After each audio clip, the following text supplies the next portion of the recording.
Você está na Virtual. Muito mais que conexão. Uma questão de estilo.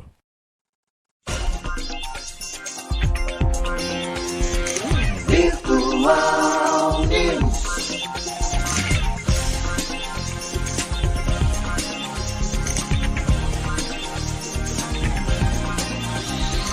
Virtual Notícias. Traz a informação.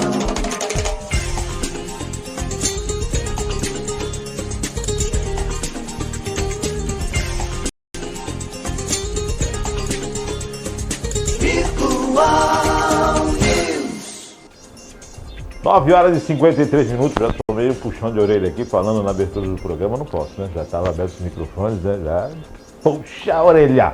9h53, um bom dia. Começa agora o Virtual News desta sexta-feira, dia 17 de novembro de 2023. Um bom dia aos poderes constituídos, ao Executivo, ao Legislativo e ao Judiciário. E um bom dia especial para você que faz parte do quarto poder, que é a sociedade organizada. Sexta-feira de sol, sexta-feira de temperatura alta, prometendo aí um fim de semana de praia para muitos, piscina, passeio e, claro, os problemas que vêm com o tempo muito quente, os efeitos do El Niño e, com certeza, chuvas fortes. Mas, antes nós vamos falar no decorrer do programa. Agora, um bom dia especial para você que aniversaria nesse dia 17. Parabéns, tudo de bom, Deus abençoando a sua vida hoje e sempre.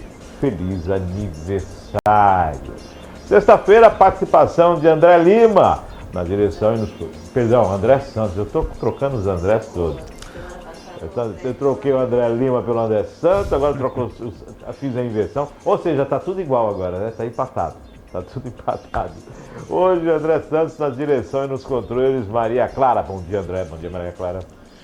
Bom dia, Márcio, André Lima, André Santos, é tudo, André, tamo junto. Bom dia para você que está acompanhando a gente. Bom dia, Maria Clara. E, claro, parabéns para você que faz aniversário hoje, como disse o Márcio. E eu gostaria de estender esses parabéns para quem faz aniversário no próximo sábado, 18, no domingo, 19. E também deixar os parabéns para quem faz aniversário no dia 20, feriado.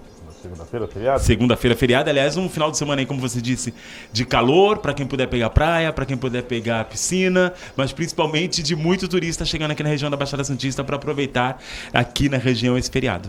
Lembrando, comidas leves, hidratação, sempre. Tomar cuidado com o sol escaldante, evitar os horários de mar, sol. Eu vou pegar um bronzeado, cuidado, vai devagar, passa protetor. O sol está muito forte, pessoal, com as crianças, muita atenção, com os idosos, muita atenção, incidência de câncer de pele, tudo isso. Se cuida, né? Principalmente pela previsão do tempo, né, Márcio, que diz que sábado ou domingo nós teremos aí fortes ventos aqui na região da Baixada Santista. Sim, e assim, vento, chuva, toda essa situação que vai perdurar e vai pegar dezembro aí, e a previsão é que dezembro seja, além de muito quente, com fortes pancadas de chuva. Exato. Como é o verão, tem se tornado verão. Vai ser esse finalzinho de primavera, né? E o começo de verão pujante. É isso. 9h56, André, vamos saber quais são as matérias que compõem a pauta do Virtual News. Por favor. Sexta-feira ensolarada. Também estou curioso, bora lá. Principais notícias desse dia 17 de novembro de 2023. Repatriado de Gaza recebe ameaças no Brasil e pede proteção ao governo. PGR pede homologação de 12 acordos com investigados por atos golpistas. Pacheco anuncia a sessão do Congresso e pautas do plenário do Senado. Pacheco vai levar a Lula proposta de dívida de 160 bilhões de Minas Gerais com a União. Sancionada a lei que regula a profissão de sanitarista no Brasil. Essas são as pautas do Virtual News desta sexta-feira. E agora, vamos para as manchetes, que não podemos deixar passar em branco. Para não passar em branco, a agência Reuters, o fornecimento de ajuda a Gaza foi interrompido novamente. ONU diz que fome é iminente. Agência Brasil, brigadistas intensificam o trabalho de combate a incêndios no Pantanal. Agência Brasil, Lula pede apoio a Israel para nova repatriação na faixa de Gaza. Estadão, auxiliares divinos são denunciados à Comissão de Ética por omissão de agendas da ONG ligada ao Comando Vermelho. Estadão, rei das comissões, deputado bate ponto em 1.000 sessões e comparece a 36 eventos em um só dia. O deputado é o Carlos Henrique Gaguin. G1, Santa Catarina tem 2 mortes, queda de granizo, enchentes e rodovias interditadas. R7, se vetar desoneração, Lula pode se indispor com empresas, congressos e trabalhadores. Vem especialistas. Broadcast, trigo, produção brasileira revisada para baixo em cerca de 1,220 milhões de toneladas, estima consultoria. Isto é, Bolsonaro expõe diferença na relação com Tarcísio. Não está tudo certo. Jornal do Brasil. Dia da Consciência Negra, preconceito na sala de aula atinge 84% de jovens negros no Brasil, diz estudo. O Globo.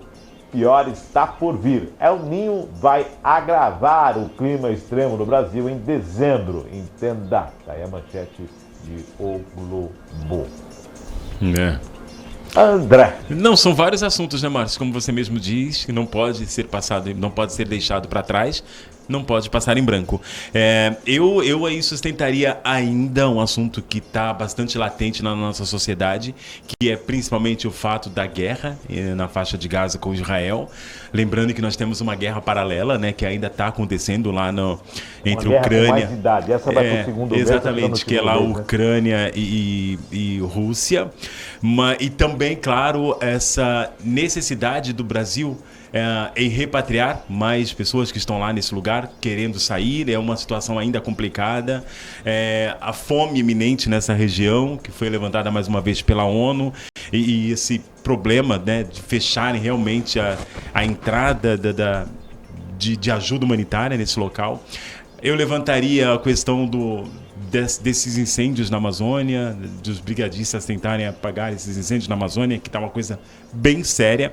E é engraçado, né, Márcio? A gente não tem muito esse histórico, porque é uma coisa que está acontecendo já tem algumas semanas que está esse incêndio na Amazônia, se não me engano, 2 semanas. No Pantanal, não é? No Pantanal, desculpa. Pantanal. Da Amazônia. Tá ali perto, daqui a pouco. Não, é por causa da Amazônia eu linkei com uma outra manchete. Não, porque nós ficamos no ano passado falando de incêndios da Amazônia, sim, né? E aí esse ano a gente está falando de incêndios do Pantanal. Mas esse realmente é de maior complexidade, é um incêndio que está aí tomando conta de bastante área daquela região.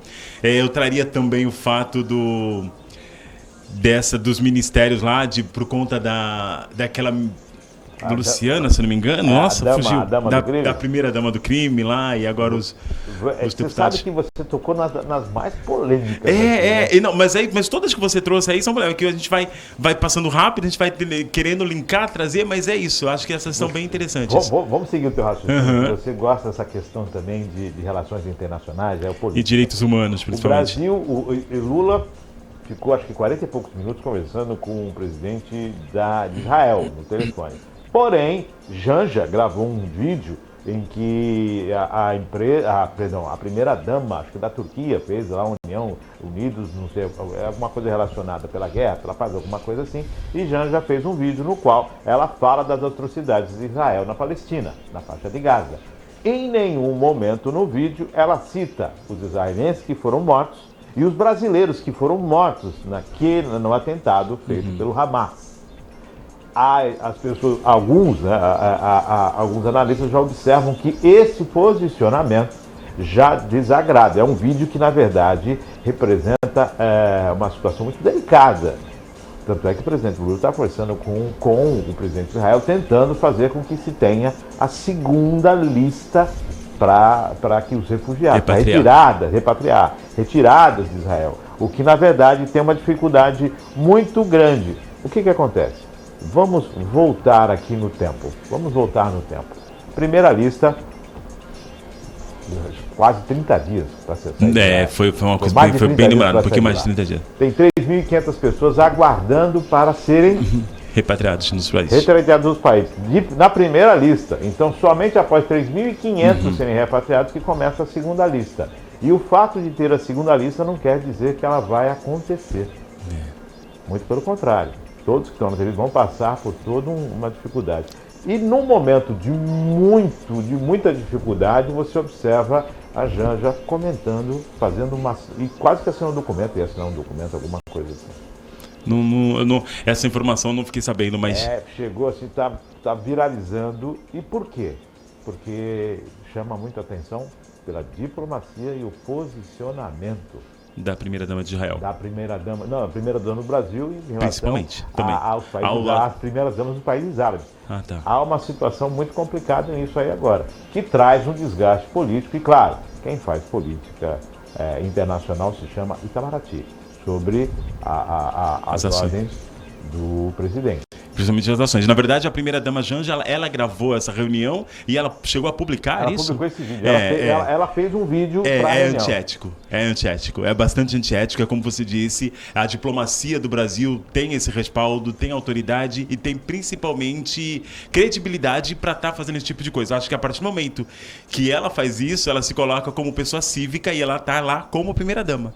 Ela estava nessa reunião, acredito eu, como primeira-dama. Então ela é antiético, ela não só fazer a gravação, que é uma coisa que, tipo assim, geralmente precisa-se de autorização, ou se deixou ser feito, foi no momento de descontração, mas isso tinha que ser mantido para ela como documento pessoal, ou gravação pessoal, e não deveria se vir aos extremos, porque aí levanta muito mais esse tipo de discussão, levanta-se muito mais tipos de interpretações, e principalmente arrefaçam muito mais essas rusgas que existem entre esses países nessa situação.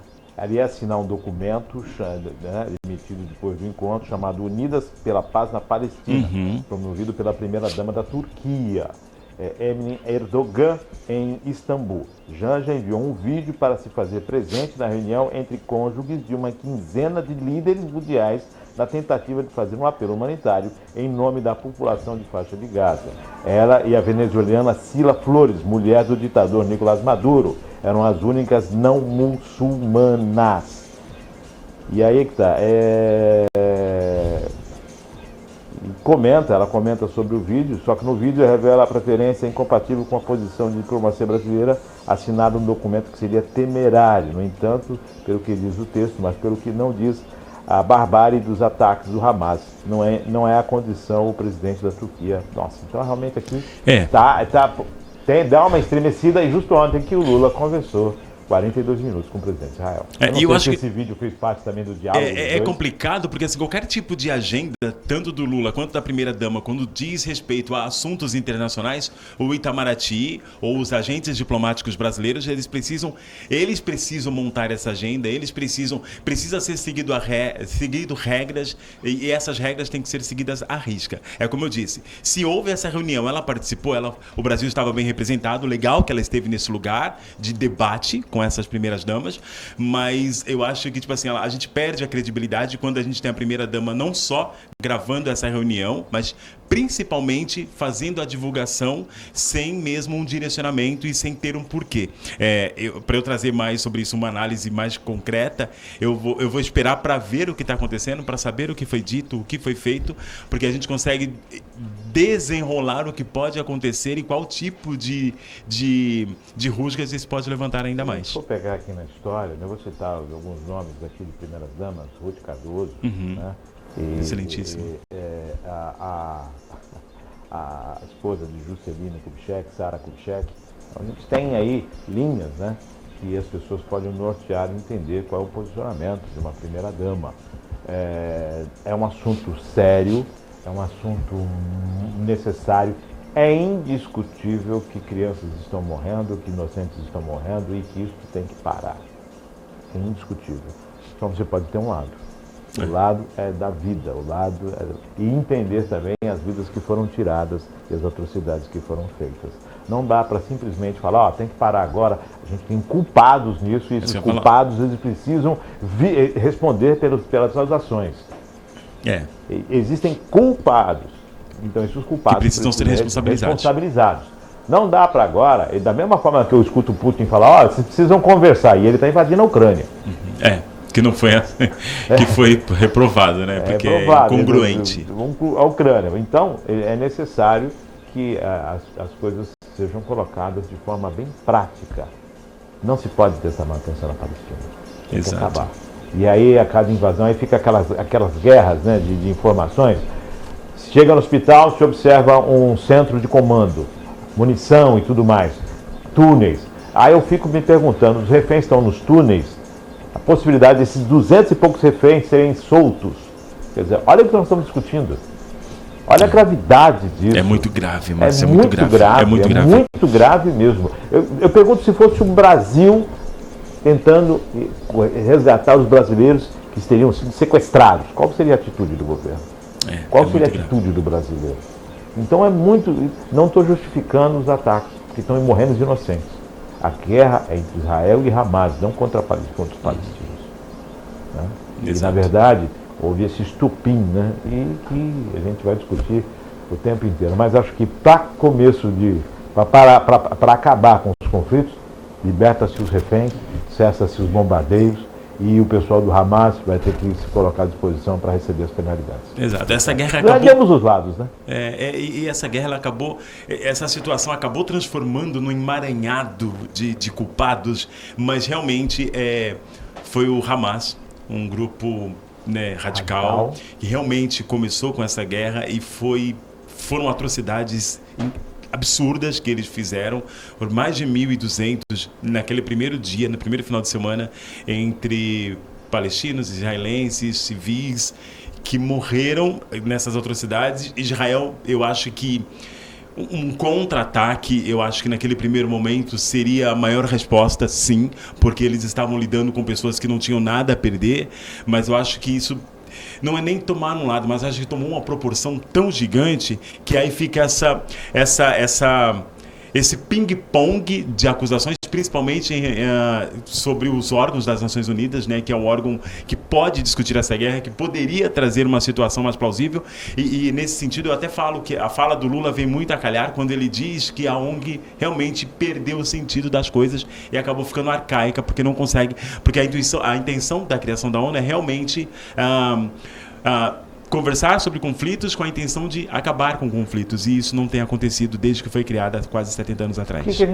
Como é que você vai denominar um grupo que invade outro país, mata acho que 1.500 pessoas e sequestra 200, 300 Exato. pessoas? Se isso não é terrorismo, o que é terrorismo? E o pior, Márcio... Se o nosso 8 de janeiro é terrorista, esses são o quê? São absurdos. E o pior de tudo isso é que hoje eles fazem, a maioria deles, assim, a gente percebe, a gente vê que muitos desses civis estão sendo usados como escudo, né, desse grupo terrorista, porque a partir do momento que eles se acomodam nos túneis embaixo dos hospitais, é uma forma de realmente eles usar quem está mais necessitado como escudo. Então é uma situação delicada, é uma situação que, tipo assim, para a gente fazer uma análise, a gente tem que estar muito bem abarcado das situações, abarcado de tudo que acontece nesse sistema. Eu não assisti o vídeo, André, eu quero assistir o vídeo para ver as declarações. Sim, eu acho que o mais interessante é a gente ver o que tem nesses vídeos. Aliás, eu acho que não devia nem estar em mais, mas como colocou, acabou, né, Márcio? Não, já viraliza rápido. O vídeo vai viralizar e logo está chegando,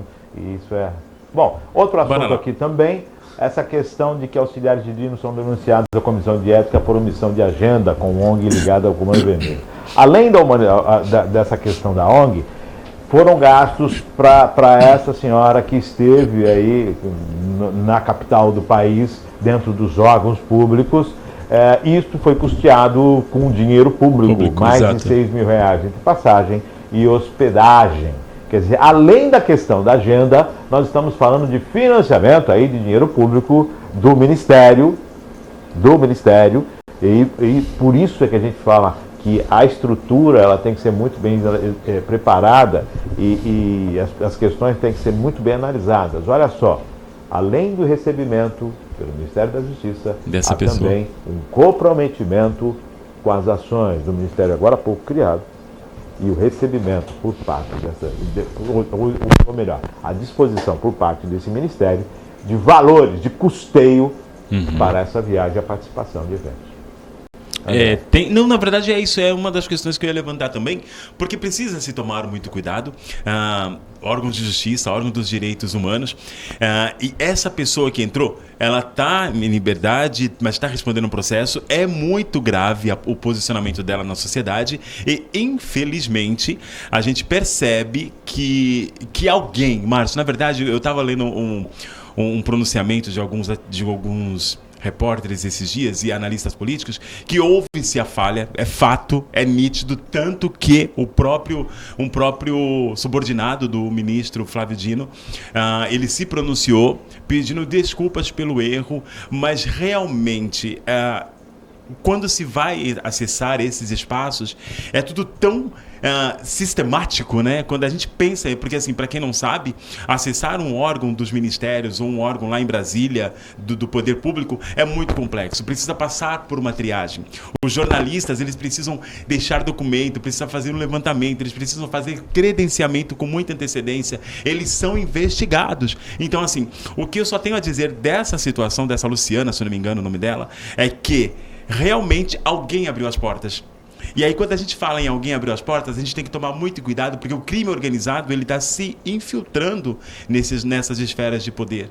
Então, existe muita coisa que precisa ser levantada nesse contexto, mas eu acredito que sim, alguém sabia e alguém tentou realmente abrir o acesso a ela, sabendo quem era ela, e aí acabou, né, respingando em todos os ministros. Eu vou colocar aqui parte da matéria que está sendo disponibilizada. Ao custear uma viagem para Brasília de Luciane Barbosa Farias, mulher de um chefe dessa facção do Amazonas, já conhecida como Dama do Tráfico, o Ministério dos Direitos Humanos e Cidadania pagou passagens aéreas de ida e volta entre Manaus e a capital federal, e também arcou com os custos referentes a 3 diárias.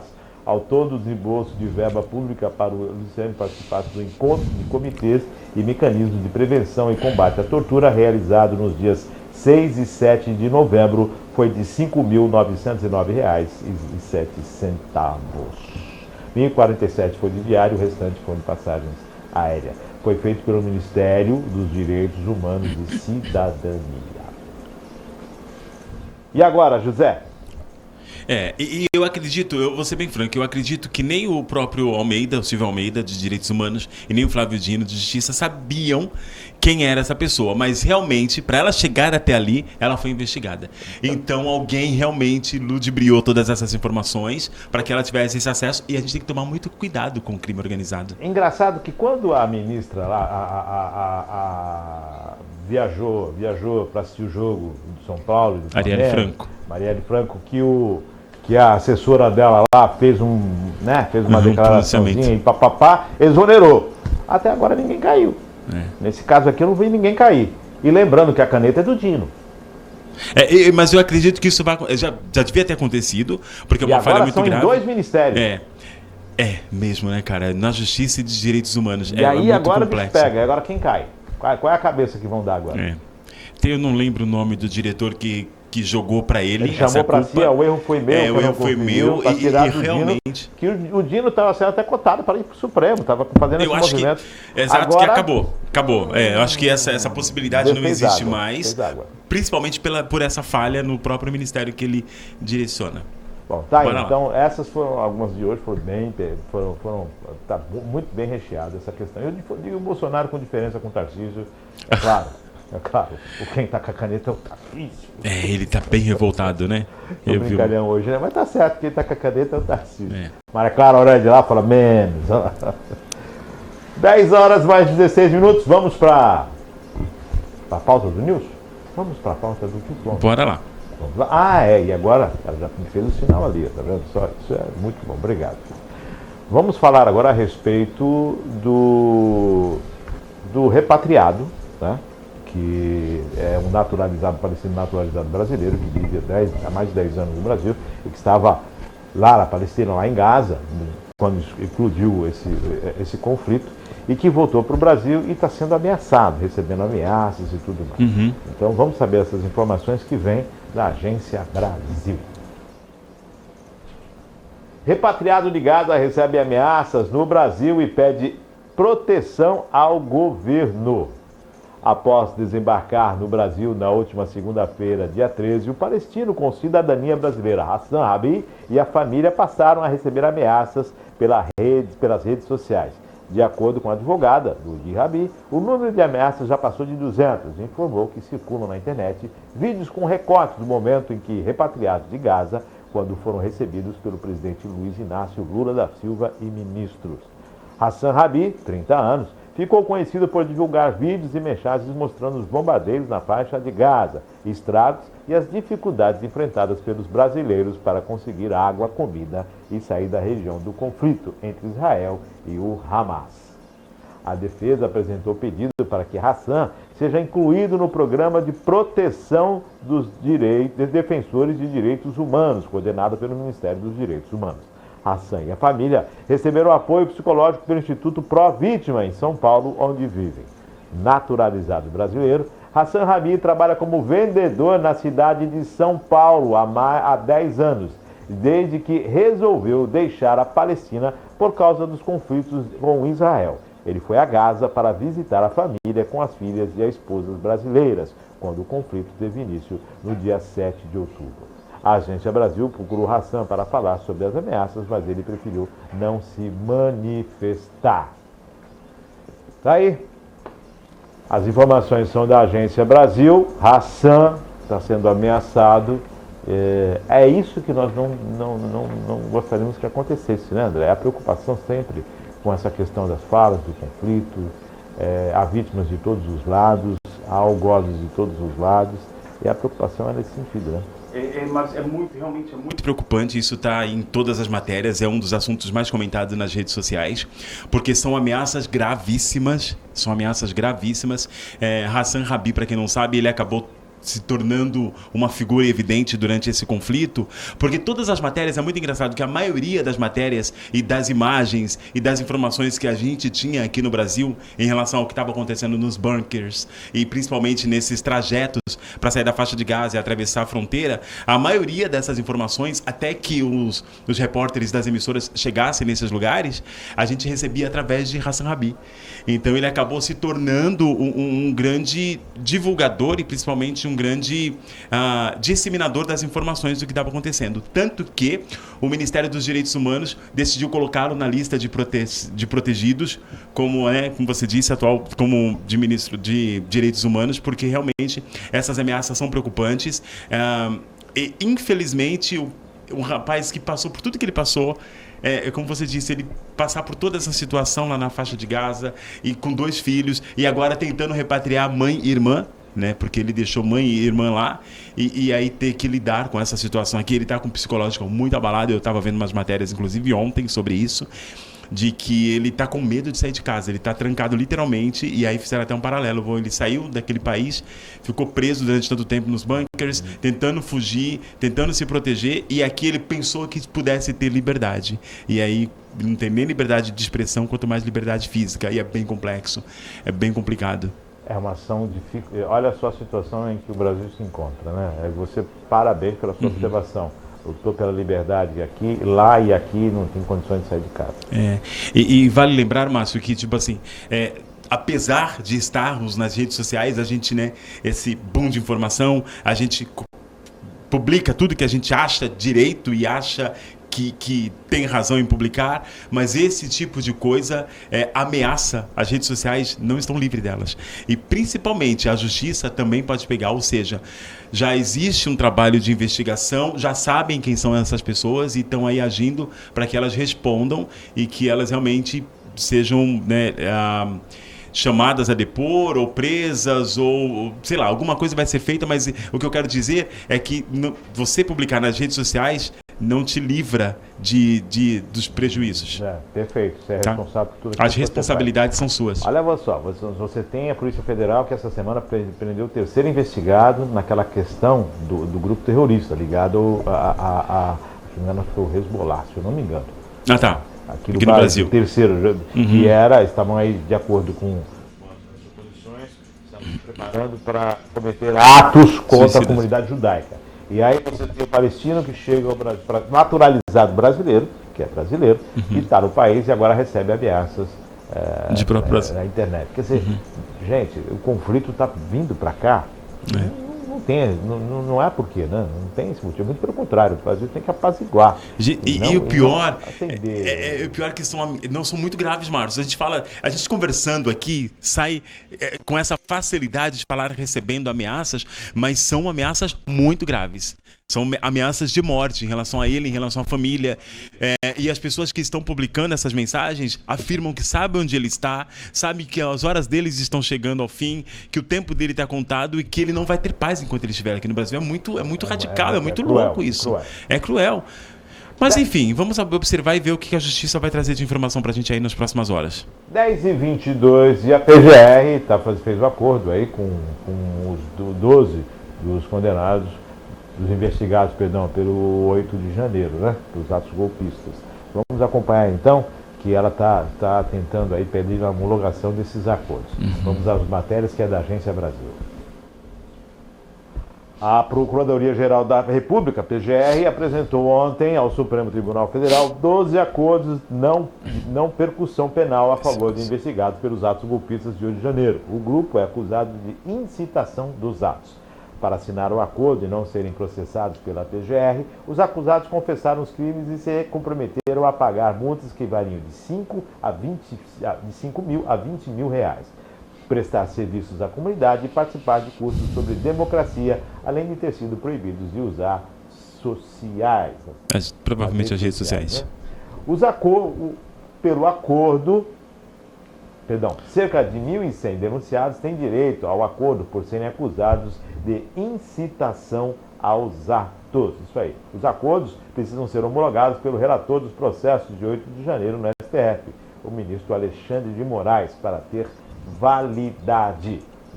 Os investigados que participam dos atos de depredação do Congresso Nacional, do Palácio Planalto e da sede do Supremo não terão direito ao benefício. Pelo acordo de não percussão penal, acusados de crimes cometidos sem violência ou grave ameaça ou com pena mínima de 4 anos, podem confessar os crimes em troca de medidas diversas à prisão, como reparação do dano provocado, entrega dos bens que são furtos do crime, pagamento de multa e prestação de serviços à comunidade. André. Não, eu acho assim plausível, porque realmente muitas pessoas só estavam lá no embalo e no calor do momento, a gente sabe muito bem disso. Tivemos aqueles que realmente depredaram, que estragaram e que realmente barbarizaram o patrimônio público. Então eu acho que muito bem-vinda essa colocação do STF. É claro que precisa passar pelo crivo de Alexandre de Moraes, né? Como você bem trouxe aqui. Eu acho que essas medidas de educação democrática são muito bem-vindas. Eu só espero que realmente elas possam, essas pessoas que estão passando por isso agora, que realmente disseram, eu cometi esse crime, eu me coloco aqui à disposição da justiça, só espero que eles realmente entendam o que é viver em democracia, e que o calor da emoção não volte a acontecer novamente. Mas eu acho que realmente é muito bem-vindo, é bem plausível, bem colocada essa situação, porque existem pessoas, como eu disse, que agiram pelo calor do momento. Eu vou só fazer um adendo para a gente poder pensar a respeito. O que é a democracia? A liberdade de expressão. Eu posso ser contrário a um sistema de governo e posso estar colocando ali a minha contrariedade. Tem todo o direito, sim. Eu tenho esse direito. Eu tenho o direito de manifestar, eu tenho o direito de me pronunciar, eu tenho o direito de falar as situações que não ferem aquilo que é lei no país. E não ultrapassam o meu direito e entram no direito do outro ou no direito como Estado. O Estado não é o governo, o Estado são as pessoas. Então, o que é manifestação, o que é o extremismo e o que é um ato golpista?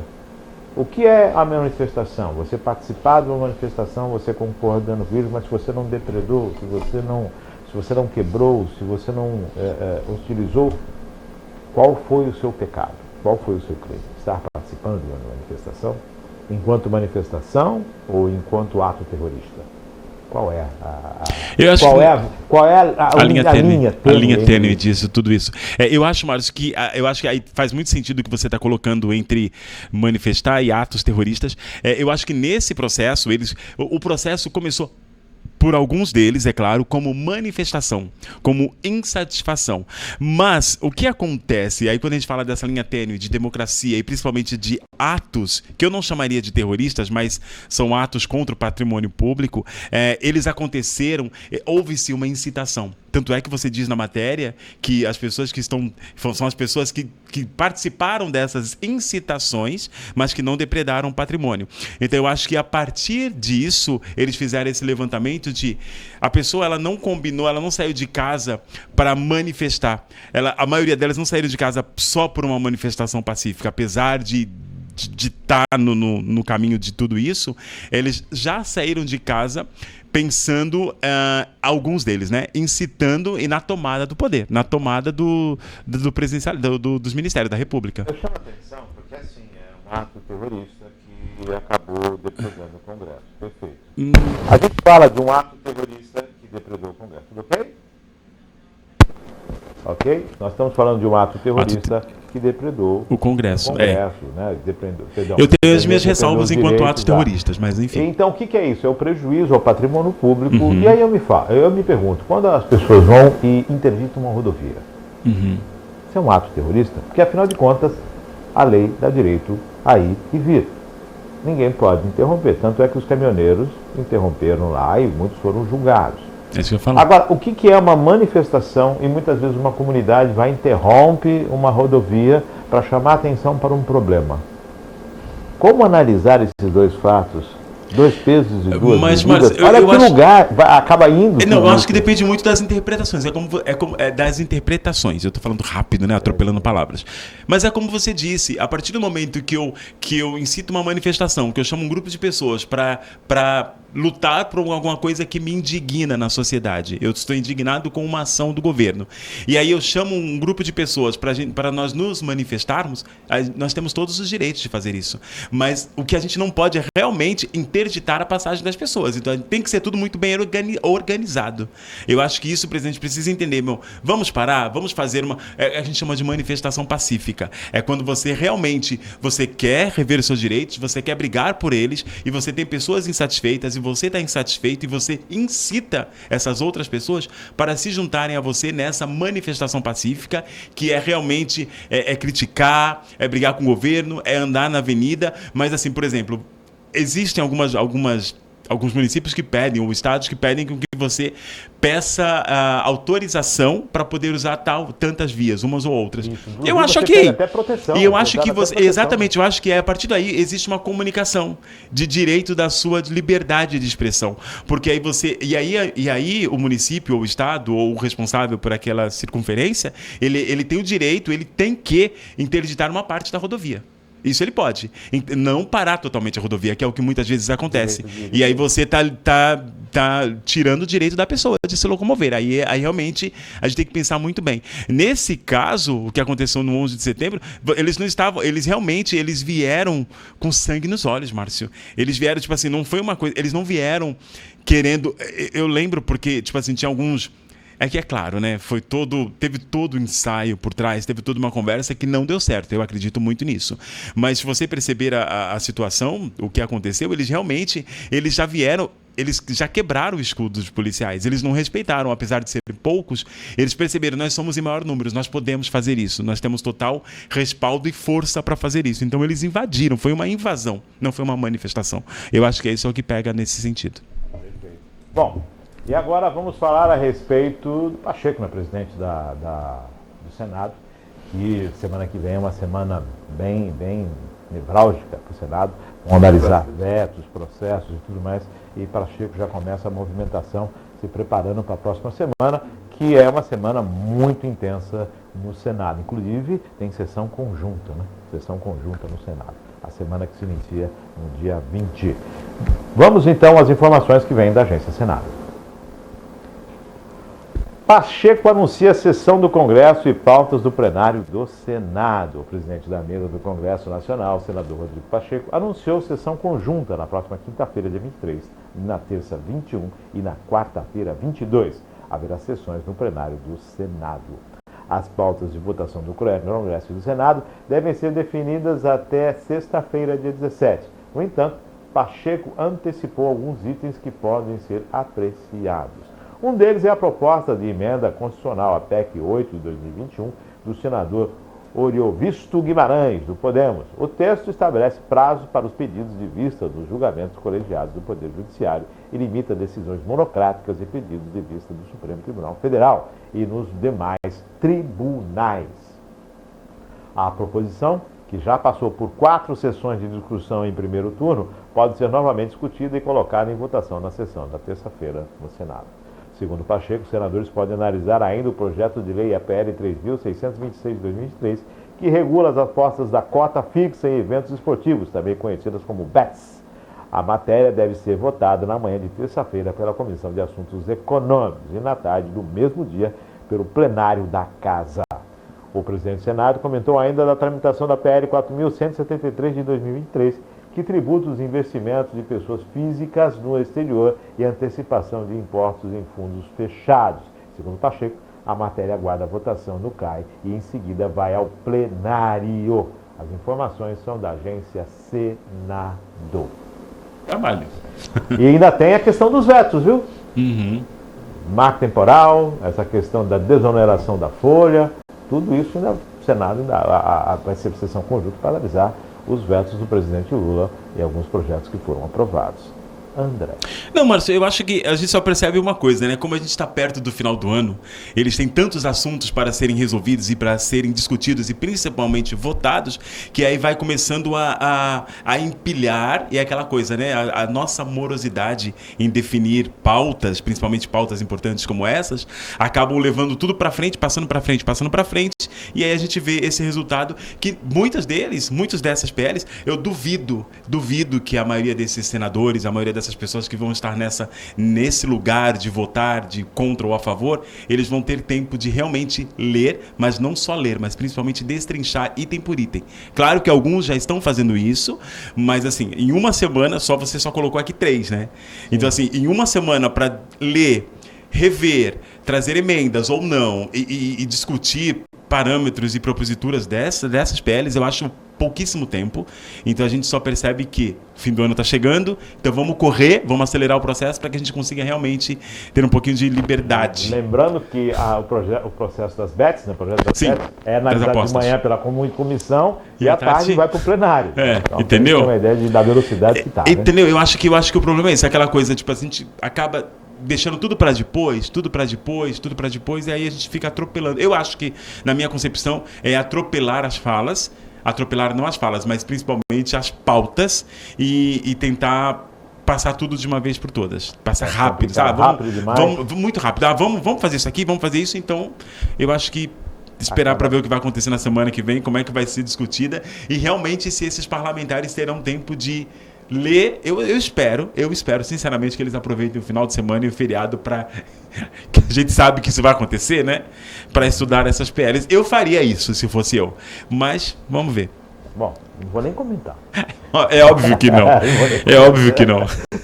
Eu até já saberia. Não vão fazer, óbvio, não vão fazer. Não vão. A esperança é a última que morre. Vamos lá. Que morre, né? Tomara que não morra. Mas vamos acompanhar a semana e ver como é que vai acontecer essas discussões, principalmente.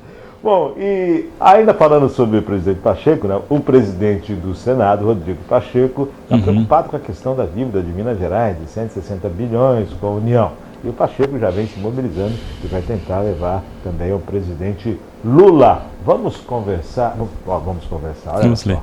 Vamos às informações que vêm da do Senado. Pacheco vai levar a Lula proposta para a dívida de 160 bilhões de Minas Gerais com a União. O presidente do Senado, Rodrigo Pacheco, vai levar ao presidente da República, Luiz Inácio Lula da Silva, uma proposta de pagamento para a dívida de 160 bilhões de Minas Gerais com a União. Na manhã de ontem, de quinta-feira, o parlamentar recebeu deputados estaduais e federais no estado para debater o tema com o ministro de Minas e Energia, Alexandre Silveira. Bom, Zema é o governador de Minas Gerais eleito para o segundo mandato, né? E ele recebeu o estado quebrado do Pimentel, anterior governador anterior, que era um governador do partido do presidente Luiz Inácio Lula da Silva. O estado com dificuldades, com dívidas, como a maioria dos estados tem essa questão das dívidas, essa questão da dificuldade com as dívidas, e Pacheco, lógico, se reuniu com os deputados e está tentando levar o presidente de uma forma de ajustar essa dívida, né, de renegociar essa dívida, a gente fazer alguma coisa diferente. Isto posto, a gente analisa a questão de forma democrática. A gente está analisando o posicionamento do presidente, do senador de Minas Gerais, que ocupa a cadeira de presidente do Senado. Positivo. Por outro lado, se nós fizermos a leitura política, Zema não é mais candidato ao próximo governo. Existem duas possibilidades. Ele pode se lançar candidato à presidência, ou melhor, três possibilidades. Ele pode não fazer nada, ou pode se lançar candidato a alguns casos, entre eles a presidência ou o Senado. Eu não sei se Rodrigo Pacheco é o último mandato dele agora, são 8 anos, né? Se ele vai ter que vir para a reeleição, se abre uma cadeira em Minas, ele vem para a reeleição. Só que, na verdade, é uma movimentação da cadeira do Senado, de um dos poderes, né? Nessa composição política e, lógico, observando também um olho no peixe, outro no gato. André. Eu acho que é bem isso. Eu acho que todo tipo de movimentação realmente tem umas segundas intenções. Eu aprendi isso na política e por mais que sejam boas as intenções, ela sempre traz lá atrás ou vem carregada de um posicionamento muito mais pessoal ou muito mais coletivo dentro de um coletivo de partidos nesse sentido. Partidário, né? Com objetivo partidário. Faz muito sentido o que você está falando, é claro, mas eu fico a minha dúvida e principalmente curiosidade é realmente saber qual o diálogo que vai se ter para que essa dívida de 160 bilhões possa ser paga.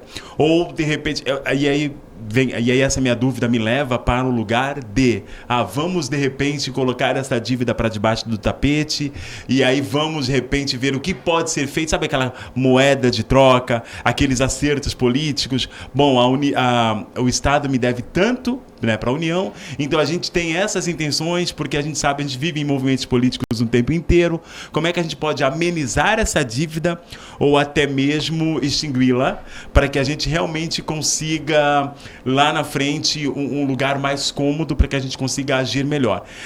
Eu só fico preocupado com isso, mas a gente não tem nem o que dizer, porque é agora que, tipo assim, vai rolar essa conversa com o presidente, agora que o Pacheco está entrando na situação e ele como presidente do Senado, ele tem um poder de fala muito grande ali dentro. Então eu acredito que essa dívida, porque a gente fala assim, como vai, são 160 bilhões e a gente pensa, vão negociar essa dívida. A gente pode parar, se fosse uma pessoa comum, como é que a gente pode dividir em parcelas, né? Digamos que seria isso. Vamos negociar aí. Vamos negociar. O negociar não é deixar de pagar, é de repente dividir em parcelas, mim, né? Uma facilitação, de repente ter um desconto se você vai pagar à vista. Não tem isso?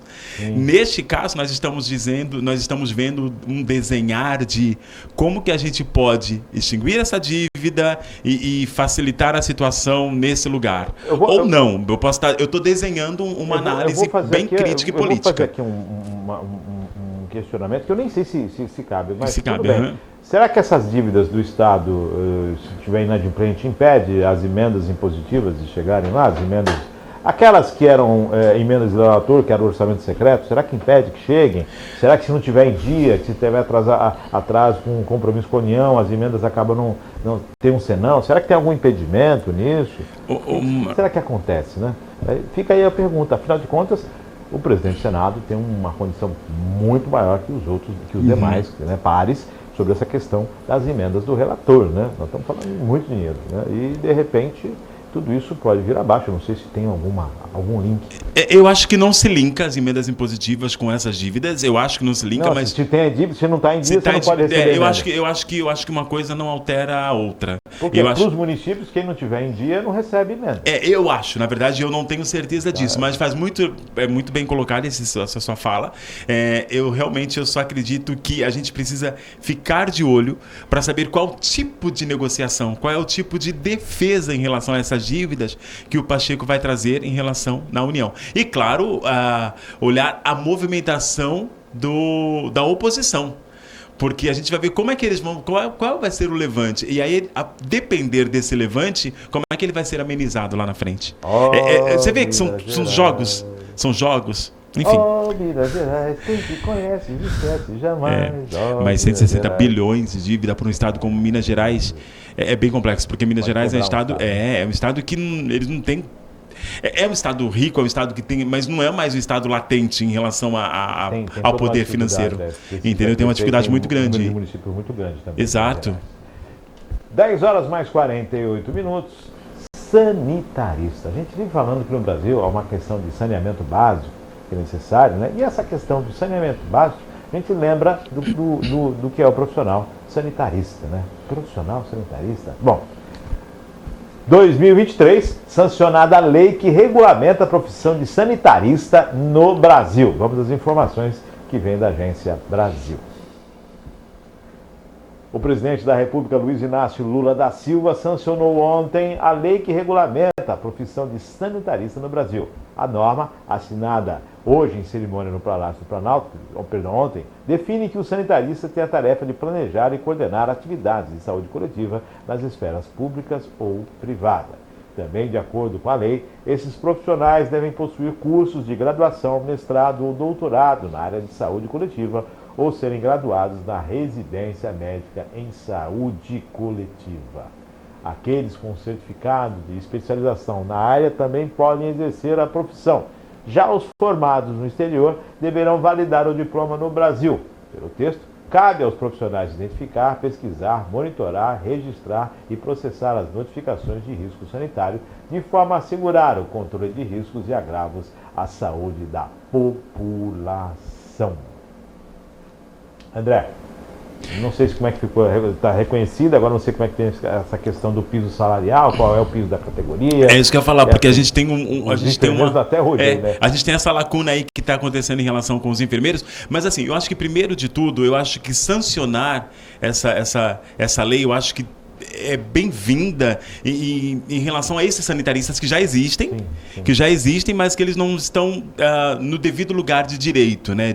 Realmente de reconhecimento. Então eu acho que essa lei, a priori, ela ser sancionada, eu acho que é um ponto a favor. Mas aí, como você diz, tá, como é que vai ser regulamentada? E aí tem os critérios de certificações, de curso superior, uns critérios de cursos que eles vão dar, de preparação para esse trabalho. E aí, como vai ser feita a remuneração, sendo que a gente tem, como você disse mais uma vez, os enfermeiros aí com essa discussão entre piso salarial, se vai, se não vai, se atende, como é que as empresas particulares de saúde vão ver toda essa situação e o que o governo está pensando, o que está planejando. Já existe uma conversa entre essas esferas, particular, pública, governo, profissional sanitarista, mas de qualquer forma acho que o primeiro ponto é bem-vinda sancionar essa lei. Eu acho que esses sanitaristas que já existem, que já estão aí, precisam realmente estar envolvidos dentro de todos os direitos que eles merecem ter. Olha só, isso é muito importante, né? A gente fala de saúde pública e a gente tem uma saúde pública curativa. Nós precisamos da preventiva. Da preventiva, exato. Vamos exemplificar. Você cuida de uma pessoa e essa pessoa está com problema devido a uma exposição que ela tem no seu bairro, na sua casa, no meio onde ela vive. Você cuida, ela volta para o mesmo lugar de exposição. E aí, realmente, aí é um ciclo, né? Nós estamos falando de esgoto a céu aberto, de água não tratada, de não tratamento de esgoto e o mínimo de saneamento necessário para que as pessoas tenham aí qualidade de vida. Toda uma situação que existe hoje no país e que denota que o Brasil está longe de atender às necessidades em questão de saneamento básico. Infelizmente. Sejam nas grandes capitais ou também nos rincões mais distantes desse país, a questão do saneamento básico está longe. E se a gente parar para... Começa por aí, né? Sanitarista começa a existir a partir de agora, está regulamentado a partir de agora. E essas são questões que, se a gente for analisar, elas vêm desde o início dos anos 70. Mas, na verdade, antes disso, mas a partir do início dos anos 70 foi que levantou-se discussões, levantou-se preocupações do governo em relação a essas pessoas que vivem nesses lugares. 10 horas mais 45 minutos, encerramos a lista. Vamos para as dicas do fim de semana? Tem dica aí, Maria Clara? Ok? Tudo certo aí? Vamos para as dicas do final de semana. Atenção, para você que está aí pensando, vou para a praia, não vou para a praia. Se eu for para a praia, vou levar o celular para assistir meu stream, para ficar acompanhando lá na praia. Que também pode, né? Sim, claro. Também pode, por que não? Juntar praia, telinha e assistir alguma coisa. Então, temos as dicas aí. Eu, particularmente, entendo que praia é bom e os horários que você pode ir para não sofrer igual muita gente tem que tomar cuidado com a questão do sol. Então, Horário de praia, eu sou favorável aí naqueles horários mais calminhos da praia, né? Não dá para chegar às 7 da manhã e sair 11 horas da noite. Mas tudo bem, que é cada um. Mas sem dúvida, né? Saindo daquele momento do calorzão, se vai ficar em casa, muita gente vai ter que ligar o ventilador ou o ar-condicionado e, lógico, pensa na conta de energia, né? Mas como é fim de semana, vamos falar de coisas boas, né? Ficar em casa, relaxar, passear, caminhar na praia, pegar um sol, bater um papo, ver os amigos, curtir com a família. Essa aí é a opção para esse fim de semana, que no estado de São Paulo, na segunda-feira é feriado. Não sei na maior parte do país, mas no estado de São Paulo, segunda-feira, dia de consciência negra, é feriado. Maria Clara, quais são as dicas? Então, antes de dar alguma dica, na verdade, eu gostaria só de começar aqui com uma informação interessante. Vocês estavam falando sobre sanitarismo e etc. Dia 19 de novembro é o Dia Mundial do Banheiro. Aí eu falei assim, como assim, né? Dia Mundial do Banheiro. Na verdade, é uma data para conscientizar as pessoas e os governos sobre a crise global de saneamento básico no mundo inteiro. Então, tá aí no meio, né? E dia 19 agora é Dia Mundial do Banheiro. Dia Mundial do Banheiro. Olha só isso, hein? Olha só isso. Exatamente, que aí é justamente para trazer luz a esse assunto. Agora, indo para as dicas do final de semana, nós temos DNA do Crime, que é uma série brasileira. A primeira temporada já está disponível na Netflix. Jogos Vorazes, A Caatinga dos Pássaros e das Serpentes estreou nos cinemas. É uma adaptação bem esperada, né, que conta aí a história de origem dos Jogos Vorazes, antes dele ser um entretenimento elitizado, né, quando nem mesmo a elite gostava de assistir. Temos The Crown, a 6ª temporada, parte 1, é a última temporada, né, da série da Netflix que conta a história da realeza. Então agora o príncipe Harry, quer dizer... né, porque ele ainda é príncipe Harry na história, né? E o príncipe William, eles entram, né? A princesa Diana, todo mundo já começa aí a fazer parte da série. O melhor Natal de todos na Netflix. Então, como eu disse, a temporada de Natal aí já está aberta. É socialmente aceito assistir um monte de filme de Natal sem parar. Besouro Azul saiu dos cinemas, o filme com a Bruna Marquezine, né, da DC, e chegou no streaming da HBO, e Um Chamado Natalino na Disney Plus. Ele tá gratuito na HBO, Max? Ou tá para alugar? Não, ele tá gratuito já. Normalmente os filmes da DC, da Warner e tudo mais, eles quando entram a HBO, você tendo a assinatura, você já assiste todos eles inclusos, né? É na Prime Video. Pra Free na Disney não, né? Não, então, e vai demorar, viu? Os próprios diretores já falaram que eles vão segurar o máximo possível pra Barbie entrar no streaming, que eles, é claro, né, vão querer ganhar o máximo de dinheiro possível. Esse filme explodiu, né? Barbie foi boa bilheteria em cima de bateria e agora vai bater recorde também no streaming. Sim, provavelmente. E o filme Eras Tour, da Taylor Swift, que inclusive tá aqui no Brasil, né? Ele bateu um dos recordes de Barbie.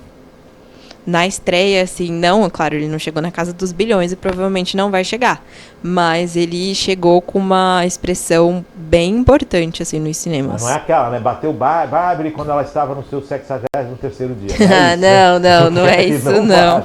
E as Marvels, né, que tá nos cinemas, estreou semana passada, e o Assassino, que tá na Netflix também. André.